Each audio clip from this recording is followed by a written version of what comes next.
इतिहास की जिस तरीके से हम बात कर रहे थे, क्योंकि अमित शाह का भी बयान आया था कि अब हमें कौन रोक रहा है इतिहास दोबारा से लिखने के लिए, तो क्या अगर दोबारा इतिहास लिखा जाएगा तो उन बच्चों को रुक जाना चाहिए कि नहीं भाई पुराना इतिहास हम नहीं पढ़ेंगे, उसमें त्रुटियां हैं, उसमें कुछ परेशानियां हैं, हम दोबारा से जो इतिहास आने वाला है उसको पढ़ेंगे? और इनकी जो एजुकेशन पॉलिसी नई वाली है उसके बारे में भी क्या उसमें कुछ चेंजेस, क्योंकि आप तो काफ़ी क्लोजली मॉनिटर भी कर रहे होंगे? नहीं, बच्चों को रुकना नहीं चाहिए, क्योंकि शिक्षा से हमें सिर्फ सीखने को मिलता है। हर घटना एक चीज सिखाती है। जैसे भारत एक राष्ट्र बना, मॉडर्न इंडिया पढ़ते हैं कि भारत एक राष्ट्र बना, तो कैसे बना? Economic unity, political unity, social unity. तो अब हमें ये कॉन्सेप्ट क्लियर हो गया कि यार कोई भी कंट्री नेशन बनेगी जब उसके अंदर आर्थिक यूनिटी हो, पॉलिटिकल यूनिटी हो। तो रुकना तो उन्हें बिल्कुल नहीं चाहिए, क्योंकि शिक्षा का काम है दिमाग को जिंदा करना। सरकार जो नई शिक्षा नीति लेकर आ रही है उसमें वो कह रही है स्किल देंगे। अब कितनी अच्छी बात है कि अगर वो स्किल को प्रमोट करती है क्लास 10th से, जब जैसे आपने कहा कि अगर इतनी महंगी फीस होगी तो गरीब बच्चे कैसे पढ़ेंगे? बिल्कुल, माली का बेटा कैसे पढ़ेगा? अब वो 10th का लड़का अगर स्किल लेकर यहाँ पहुंचता है दिल्ली, तो अपने ऊपर अपना खर्चा तो वो निकाल ही लेगा ना।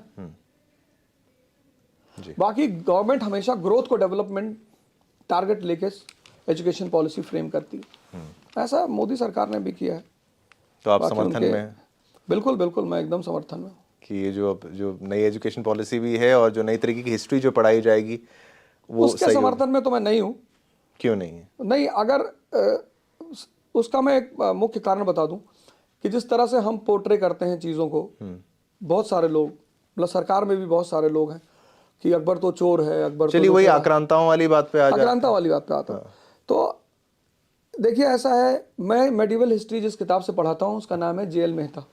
अच्छा। इसीलिए मैंने उस किताब को चुना ही।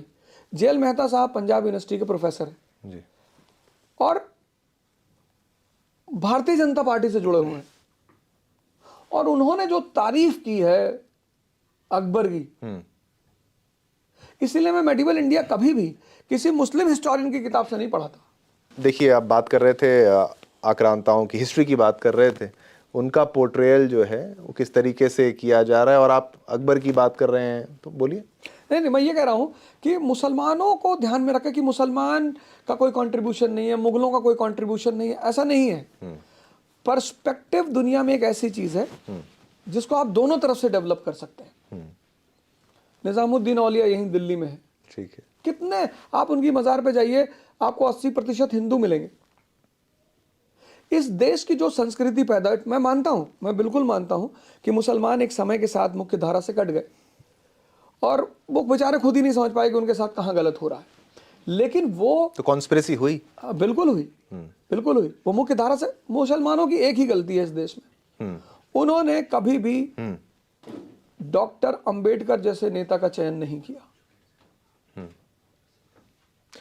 उनको लेकर भी कुछ कुछ बातें ऐसी कही जाती हैं, डॉक्टर अंबेडकर को लेकर भी, क्या वो प्रो थे, क्या वो सपोर्ट में थे, इसको लेकर भी कुछ डाउट्स हैं। किसको? मुसलमानों के बारे में? नहीं, उनके थॉट प्रोसेस। मुसलमानों को लेकर उनका पाकिस्तान को लेकर एक अलग स्टैंड था कि ये नेशन जो है नहीं बनना चाहिए, और लेकिन मुसलमानों को लेकर एंटी स्टैंड किसी का कभी नहीं रहा। शिवाजी जब आगरा के किले से निकले तो मदारी मेहतर ने उनकी मदद की। अच्छा। And Madari Mehtar is a मुसलमान। ठीक है। हिंदू मुस्लिम जैसी बात इस देश में नहीं है। हल्दी घाटी के युद्ध में राणा सांगा की तरफ से वो उनका जो तोपची है वो मुसलमान है, हाकिम खानसूर। इब्राहिम लोदी की जो युद्ध है उसमें जो उनका तोपची है वो इब्राहिम गर्दी है, जो पानीपत का तीसरा युद्ध है उसमें जो मराठों का तोपची है वो इब्राहिम गर्दी है। इस देश में हिंदू मुसलमान जैसी चीज नहीं थी जी। राजा लड़ते थे, और राजा की तरफ से हिंदू भी लड़ते थे, मुसलमान भी लड़ते थे, उसमें दोनों सम्मिलित होते थे, जो पावरफुल होता था। बिल्कुल। तो मेरा मानना यह है कि अगर इतिहास को वर्ग विशेष को ध्यान में रख के लिखा जाएगा तब फिर ये जो देश की असली पहचान तो आप है। आक्रांता मानते किनको हैं? इतने शासक आए, जो रूलर्स आए, जिन्होंने कोई अगर आपके नजरिए में है, क्योंकि आप शिक्षक हैं, आप बेहतर जानते हो। बिल्कुल। आप एक बात बताइए, आपको एक बार किसी व्यक्ति ने मारा, फिर दोबारा मारा, फिर तिबारा मारा, फिर चौथी बार मारा, वो आपको मारता ही जा रहा है और आप कह रहे हैं बदतमीज है। उसकी बदतमीजी पर ध्यान देने से ज्यादा आपको अपनी ताकत बढ़ानी चाहिए कि नहीं? बढ़ानी चाहिए। महमूद गजनी आया, मोहम्मद गौरी आया, तैमूर आया, नादिर शाह आया, अहमद शाह अब्दाली आया, इतने लोग आते रहे, मारते रहे, लूटते रहे। इस देश ने अपनी बेसिक कमी पर क्यों नहीं ध्यान दिया कि हम बटे हुए लोग हैं, हम बिखरे हुए लोग हैं। अगर हम इस बंटवारे को, इस बिखरेपन को दूर करके एक हो जाएं, तो क्या यह संभव है कि चंद लोग मध्य एशिया से आके हमें लूट लें? एकता नहीं। आक्रांता तैमूर है, आया लूटा चला गया, लेकिन आक्रांता बाबर अकबर नहीं है। आया जरूर वो बाबर के साथ, बाबर आया हिंदुस्तान में आक्रांता के रूप में, लेकिन फिर वो उसको अपना घर बना लेता है, यहाँ सेटल होता है। फिर अकबर ने इस देश को अपने देश की तरह ट्रीट किया है।